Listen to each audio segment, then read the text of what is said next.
are the ones who promised the public that damning information that was previously hidden from them was about to be released. Watch. Huge story. Again, not a lot of people are talking about. There is a little current of information I'm getting that the Department of Justice under Pam Bondi may be finally releasing a lot of information on this Jeffrey Epstein case, which is a huge deal. In this case, in Epstein's case, it is incredibly disturbing. We have flight logs, we have information, names that will come out. We have, quote, information that will come out. Not so much. The Epstein list, though, mattered so much to the Trump base of voters that the Fox and Friends weekend team felt compelled to ask Donald Trump about it in an interview last summer. Would you declassify the Epstein files? Yeah, I would. All right. I guess I would. I think that less so because, you know, you don't know. You don't want to affect people's lives if it's phony stuff in there because there's a lot of phony stuff with that whole world. But I think I would, or at least do you think that would restore trust? Help restore trust? Yeah, I don't know about Epstein so much as I do the others. Certainly about the way he died. It would be interesting to find out what happened there because that was a weird situation and the cameras didn't happen to be working, et cetera, et cetera. Yeah, I'd release it on the how he died part, at least. I mean, it wasn't exactly a ringing endorsement from Donald Trump, but you can hear echoes of that and how he's trying to wiggle through the questions, committing to at least declassifying information about, quote, how he died. Nevertheless, after Trump won, after his election victory, some of the very same people who essentially made a living off amplifying baseless conspiracy theories were appointed to senior posts. Kash Patel becomes the FBI director. Dan Bongino, who you saw in that first clip, becomes his deputy. Alina Habba, who was also in that clip, becomes an acting U.S. attorney. And of course, Pam Bondi became the Attorney General of the United States. Listen to her in February. This is something Donald Trump has talked about. The DOJ may be releasing the list of Jeffrey Epstein's clients. Will that really happen? It's sitting on my desk right now to review. That's been a directive by President Trump. It's sitting on my desk to review, quote.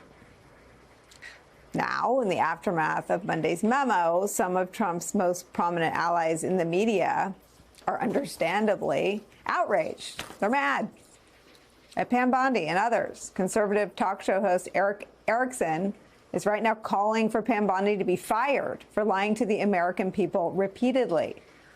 Laura Loomer, who's amassed a whole lot of power with Trump himself, is also calling for Pam Bondi to resign, calling her a, quote, liar. And here's how Alex Jones took the news. So now by coming in and being part of the cover-up, the Trump administration has become part of it. I mean, it's just, you cannot see it any other way. So I just got to the office. I'm going to go throw up, actually. And this only happens every few years when something really, really bad happens or something. I mean, I'm physically going to puke probably right now. My mouth is watering right now. Because I have integrity. And, you know, I just really need the Trump administration to succeed and to save this country, and they're doing so much good. And then for them to do something like this tears my guts out. So that's Alex Jones. His guts are being torn out and his mouth is watering. As for Pam Bondi, who, as we showed you back in February, claimed that the, quote, Epstein list was on her desk for review, here's how she responded when she was asked about the memo during Donald Trump's cabinet meeting today. In February, I did an interview on Fox, and it's been getting a lot of attention because I was asked a question about the client list, and my response was, it's sitting on my desk to be reviewed, meaning the file along with the JFK, MLK files as well. That's what I meant. So we just played it. That's obviously not at all what she said, but okay.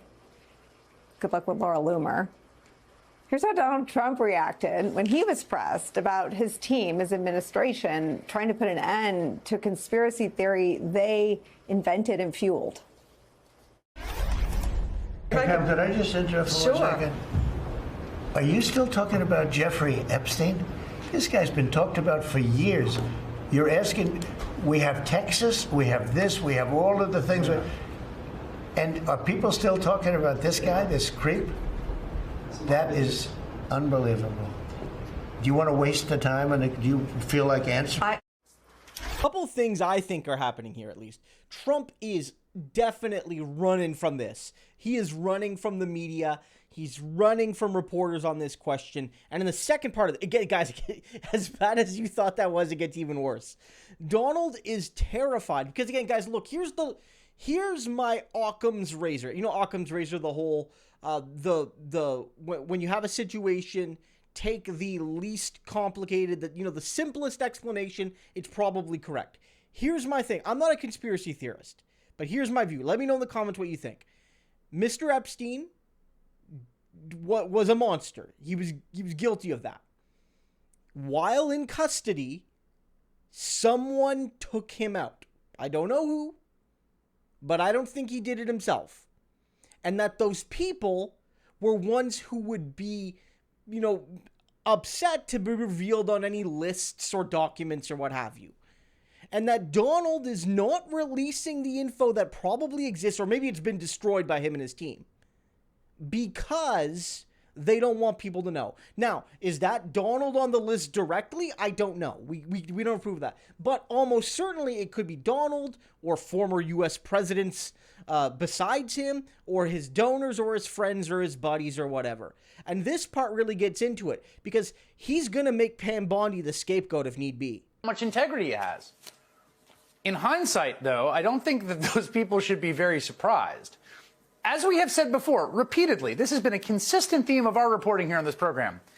If you were a single-issue voter in 2024 and hating Jeffrey Epstein and people associated with him was your only issue, Donald Trump should not have been the candidate for you. Trump and Epstein were friends. Everyone has seen the photos and the party tapes at Mar-a-Lago where they seemed to leer at women. And we remember when Trump famously told New York Magazine, "I've known Jeff for 15 years, terrific guy, he's a lot of fun to be with. It is even said he likes beautiful women as much as I do, and many of them are on the younger side." One of the women at the center of the Epstein sex trafficking case, Virginia Giuffre, who recently died by suicide, claimed that she was actually recruited as a minor by Epstein's collaborator Ghislaine Maxwell at Mar-a-Lago. And when that collaborator was facing trial for sex trafficking, Donald Trump seemed oddly concerned about her. Ghislaine Maxwell is in prison, and a lot of people want to know if she's going to turn in powerful people. And I know you've talked in the past about Prince Andrew, and you've criticized Bill Clinton's behavior.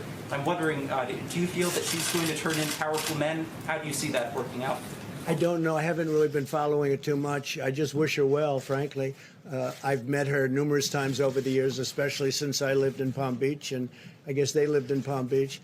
But I wish her well, whatever it is. Her friend or boyfriend, Epstein, was either killed or committed suicide in jail. She's now in jail. Yeah, I wish her well. I'd wish you well. I'd wish a lot of people well. Good luck. Do you remember that? Remember that when Maxwell was being tried for sex trafficking and Donald Trump was asked about her, and his first instinct was to be like, I wish her well. Used to know her back in the day in Palm Beach, saw her all the time. Now think back to the 2024 campaign. Do you ever remember Donald Trump talking about Jeffrey Epstein? Amid all the crazy nonsense he said about all kinds of insane internet sewer gutter stuff. I mean, and then there's the JFK stuff and the Hannibal Lecter riffs you would do. He conveniently never brought this case up. And then when he was asked about it, Trump gave this truly remarkable answer. Americans have lost a lot of trust in institutions, and I think there's been a lot of discussion, especially online and especially with young people. How do we rebuild that trust in institutions, the CIA, the FBI, all those institutions? You're right. Some people think that one way to build trust is to declassify things that everyone's talking about. I know you talked earlier about, I don't want to be a conspiracy theorist. So If you were president, would you declassify, you can answer yes or no to these. Yeah. Would you declassify the 9/11 files? Yeah. Would you declassify JFK files? Yeah. Would you, I did a lot of it. Would you declassify the Epstein files? Yeah, I would. All right. I guess I would. I think that less so because, you know, you don't know. You don't want to affect people's lives if it's phony stuff in there because there's a lot of phony stuff with that whole world. But I think I would, or at least Do you think that would restore trust? Help restore trust? Yeah, I don't know about Epstein so much as I do the others. Certainly about the way he died. It would be interesting to find out what happened there because that was a weird situation and the cameras didn't happen to be working, et cetera, et cetera. Epstein, I don't know so much. I mean, this became a huge obsession of the kind of online MAGA right. I mean, really, listen to how then podcaster Dan Bongino spoke about this earlier this year before joining the Trump DOJ. This isn't about Epstein or 9/11 or JFK or RFK. It is, but it isn't. It's about a bigger thing. If you're lying about that, you're lying about everything. Who's on the Epstein tapes, folks? Who's on those tapes? Who's in those black books? Why have they been hiding it?